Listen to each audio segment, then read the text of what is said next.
ذبح نہ کیا جائے اور سانس کی نالی کو پورا کاٹا جائے تاکہ روح نکلنے میں آسانی اور سہولت ہو، اور جانور کے سامنے چھری بھی تیز نہ کریں۔ بکری، بکرا، مینڈا، بھیڑ، دمبا، گائے، بھینس، اونٹ وغیرہ کی قربانی درست ہے۔ اس کے علاوہ کسی اور جانور کی قربانی درست نہیں۔ گائے، اونٹ، بھینس اگر 7 آدمی شریک ہو کر قربانی کریں تو بھی درست ہے، مگر ضروری ہے کہ کسی کا حصہ 7ویں حصے سے کم نہ ہو، اور یہ ضروری ہے کہ سب کی نیت قربانی کی ہو۔ صرف گوشت کھانے کے لیے حصہ رکھنا مقصود نہیں۔ ایک آدمی کی نیت بھی صحیح نہ ہو تو کسی کی بھی قربانی درست نہیں ہوگی۔ بکری، بکرا 1 سال کا ہونا ضروری ہے۔ بھیڑ اور دمبا اگر اتنا موٹا اور تیار ہو کہ دیکھنے میں سال بھر کا معلوم ہو تو بھی جائز ہے۔ گائیں، بھینس یا بیل 2 سال کے ہوں، جبکہ اونٹ کی عمر 5 سال کا ہونا ضروری ہے۔ اگر جانوروں کا فروخت کرنے والا جانور کی عمر پوری بتاتا ہے اور ظاہری حالت میں ایسا نہیں لگتا تو اس پر اعتماد کرنا جائز ہے۔ جب کسی جانور کی عمر پوری ہونے کا یقین ہو جائے تو اس کی قربانی کرنا درست ہے، ورنہ نہیں۔ اور اگر جانور دیکھنے میں پوری عمر کا معلوم ہوتا ہے مگر یقین کے ساتھ معلوم ہے کہ اس کی عمر ابھی پوری نہیں ہوئی تو اس کی قربانی درست نہیں۔ دمبا اور بھیڑ اس حکم سے الگ ہیں، ان کے بارے میں پہلے بتا چکے ہیں۔ اگر ان کی صحت بہت اچھی ہے تو وہ 6 ماہ کے بھی قربان کیے جا سکتے ہیں۔ جانور کے دانتوں کو دیکھ کر فیصلہ کرنے میں جلدی نہ کریں، عمر کا لحاظ کریں۔ جس جانور کے سینگ پیدائشی طور پر نہ ہو یا کوئی بیچ میں سے ٹوٹ گیا ہو تو اس کی قربانی درست ہے۔ ہاں، سینگ جڑ سے اکھڑ گیا ہو جس کا اثر دماغ پر ہونا لازم ہو تو اس کی قربانی درست نہیں۔ اور جو جانور اندھا ہو یا اس کی آنکھ کی 1/3 روشنی جاتی رہے یا ایک کان یا 1/3 سے زیادہ کٹ گیا ہو تو اس کی قربانی کرنا درست نہیں۔ جو جانور اتنا لنگڑا ہو کہ صرف 3 پاؤں سے چلتا ہو، 4تھا پاؤں زمین پر رکھتا ہی نہیں ہو تو یاد رکھیں مگر اس پر چل نہ سکتا ہو تو اس کی قربانی درست نہیں۔ اور اگر چلنے میں 4تھے پاؤں کا سہارا تو لیتا ہے مگر لنگڑا کر چلتا ہے تو اس کی قربانی درست ہے۔ اگر جانور اتنا پتلا ہو کہ اس کی ہڈیوں میں گودانا رہا ہو تو اس کی قربانی درست نہیں ہے۔ جانور جتنا زیادہ موٹا ہو اس قدر قربانی اچھی ہے۔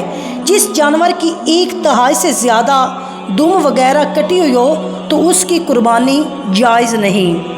اور قربانی کرتے وقت اس چیز کا خیال رکھیں کہ ایک حصہ اپنے اہل و عیال کے لیے، ایک حصہ اپنی عزیز و اقارب کے لیے اور ایک حصہ فقراء اور مساکین میں تقسیم کرنے کے لیے۔ جس کا اہل و عیال زیادہ ہو تو وہ تمام گوشت خود بھی رکھ سکتا ہے، لیکن گوشت بانٹنے کا اچھا طریقہ یہ ہے کہ اپنے خرچ کے مطابق نکال کر باقی عزیز و فقراء میں تقسیم کر دیا جائے، اور ان لوگوں کا خاص طور پر خیال رکھا جائے جو وسعت اور استطاعت نہیں رکھتے، جو قربانی نہیں کر سکتے، ان لوگوں کا خیال رکھا جائے اور ان تک گوشت بھی پہنچایا جائے۔ قربانی کا گوشت کتنے دن تک گھر میں رکھنا اور اس کے کھانا جائز ہے؟ قربانی کا گوشت کتنے دن کے بعد کھانا حرام ہے؟ یہ سوال بہت سارے مسلمانوں کے ذہن میں آتا ہے، کیونکہ اس حوالے سے بہت سے لوگوں کے بہت سے مختلف نظریات سننے کو ملتے رہتے ہیں۔ تو بعض لوگ کہتے ہیں قربانی کا گوشت 3 دن سے زیادہ دن تک نہیں رکھنا چاہیے، کیونکہ 3 دن کے بعد اس گوشت کا کھانا حرام ہے۔ کچھ لوگوں کا کہنا ہے کہ قربانی کا گوشت اسی مہینے میں یعنی ذی الحج کے مہینے میں ہی ختم کر دینا چاہیے اور اس کے بعد اس گوشت کا کھانا حرام ہے۔ اور بعض لوگ کہتے ہیں محرم کے مہینے میں قربانی کا گوشت نہیں کھانا چاہیے، جبکہ اس کے ویڈیو میں ہم احادیث مبارکہ کی روشنی میں یہ جانیں گے کہ قربانی کے گوشت کو ہم کتنے دن تک گھروں میں رکھ سکتے ہیں، استعمال کر سکتے ہیں۔ تو اس کے لیے اللہ تعالیٰ نے جو ہمیں نعمتیں عطا فرمائی ہیں ان میں سے ایک بڑی نعمت حلال گوشت بھی ہے۔ گوشت ایک ایسی نعمت ہے جو جنت میں بھی دستیاب ہوگی۔ اہل جنت کے بارے میں اللہ تعالیٰ نے فرمایا ہے، ہم نے ان کی مدد فرمائی میوے اور گوشت سے، تو جو چاہیں وہ کھا لیں۔ تو کنز الایمان میں یہ اللہ تعالیٰ نے فرمایا کہ جان لیجئے سرکار مدینہ کا پسندیدہ کھانا گوشت تھا۔ آپ نبی کریم نے مرغی کا گوشت بھی تناول فرمایا۔ گوشت دنیا اور آخرت والوں کے کھانوں کا سردار ہے۔ جان لیجیے کہ مرغی اور مچھلی کے گوشت کو وائٹ میٹ، جبکہ چوپایوں یعنی 4 پاؤں والے جانور کے گوشت کو ریڈ میٹ کہا جاتا ہے۔ گوشت میں آئرن، پروٹین اور وٹامن بی بھی موجود ہوتے ہیں جو جسم انسانی میں بہت مفید ہیں۔ یہ بات ہمیشہ یاد رکھیں کہ گوشت کھانا انسانی صحت کے لیے فائدہ مند ہے، لیکن اس کا حد سے زیادہ کھانا نقصان دہ بھی ثابت ہو سکتا ہے۔ وائٹ میٹ کی نسبت ریڈ میٹ میں چکناہٹ اور پروٹین کی مقدار زیادہ ہوتی ہے۔ ایک طبی تحقیق کے مطابق ریڈ میٹ کا ضرورت سے زیادہ کھانا کینسر، دل کے امراض اور جگر اور معدے کے امراض کا سبب بن سکتا ہے۔ جو لوگ پہلے سے ان امراض کا شکار ہوں ان کی تکلیف میں اضافہ ہو سکتا ہے۔ گوشت زیادہ کھانے سے معدے میں تکلیف یعنی دست وغیرہ یا قبض وغیرہ کے مسائل بھی لاحق ہو سکتے ہیں، اور ایک تحقیق کے مطابق گوشت خوری کی کثرت نسیان یعنی بھولنے کی بیماری کا سبب بھی بن سکتی ہے۔ جس کا کولیسٹرول یا یورک ایسڈ بھی بڑھتا ہو وہ بھی گوشت نہ کھائے۔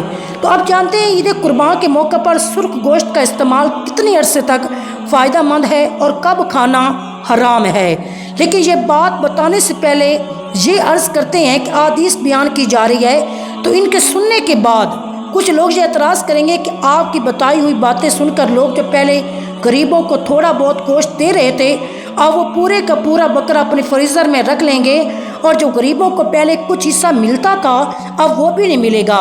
یہ جان لیجیے قربانی کے گوشت کے سلسلے میں مستحب عمل یہ ہے کہ اس کے 3 حصے کیے جائیں۔ ایک حصہ غریبوں میں بانٹ دیا جائے، ایک حصہ رشتہ داروں میں تقسیم کیا جائے اور ایک حصہ اپنے پاس رکھ لیا جائے، اور یہ عمل مستحب ہے یعنی پسندیدہ اور بہترین عمل ہے تاکہ وہ لوگ جو قربانی کی استطاعت نہیں رکھتے ان تک بھی گوشت پہنچ جائے۔ اور جو ایک حصہ اپنے کھانے کے لیے رکھا ہے تو اس کے کتنے عرصے تک استعمال کیا جا سکتا ہے، اس حوالے سے 2 حدیثیں ہیں۔ ایک حدیث رسول اللہ نے ارشاد فرمایا کہ میں نے تمہیں کچھ چیزوں سے روکا تھا لیکن اب ان کی اجازت دیتا ہوں، قبروں کی زیارت سے روکا تھا اور اب اجازت ہے، اسی طرح میں نے تمہیں 3 دن سے زیادہ قربانی کا گوشت اپنے پاس رکھنے سے منع کیا تھا لیکن اب اجازت ہے کہ آپ اسے زیادہ وقت کے لیے بھی اپنے پاس رکھ سکتے ہیں۔ میں نے تمہیں 3 دن سے زیادہ قربانی کا گوشت اپنے گھروں میں رکھنے سے منع کیا تھا تاکہ مالدار لوگ ان لوگوں کے لیے کشادگی کریں جنہیں قربانی کی طاقت نہیں۔ سو آپ جتنا چاہو خود کھاؤ اور دوسروں کو کھلاؤ اور گوشت جمع کر کے بھی رکھو۔ تو اس سے معلوم ہوتا ہے قربانی کے گوشت کو جب تک چاہے رکھ سکتے ہیں، اس کو سکھا کر رکھیں، سٹور کریں، فریز کریں، جب تک چاہیں اس کو استعمال کر سکتے ہیں، اس میں کوئی حد مقرر نہیں۔ 3 دنوں میں یہ ختم کرنا یا 1 مہینے کے اندر ختم کرنا یا 1 سال یا 6 مہینے میں ختم کرنا، لہٰذا جب تک آپ چاہیں اس کو استعمال میں لا سکتے ہیں، اور اس سلسلے میں اسلامی تعلیمات کے اندر کوئی بھی پابندی نہیں۔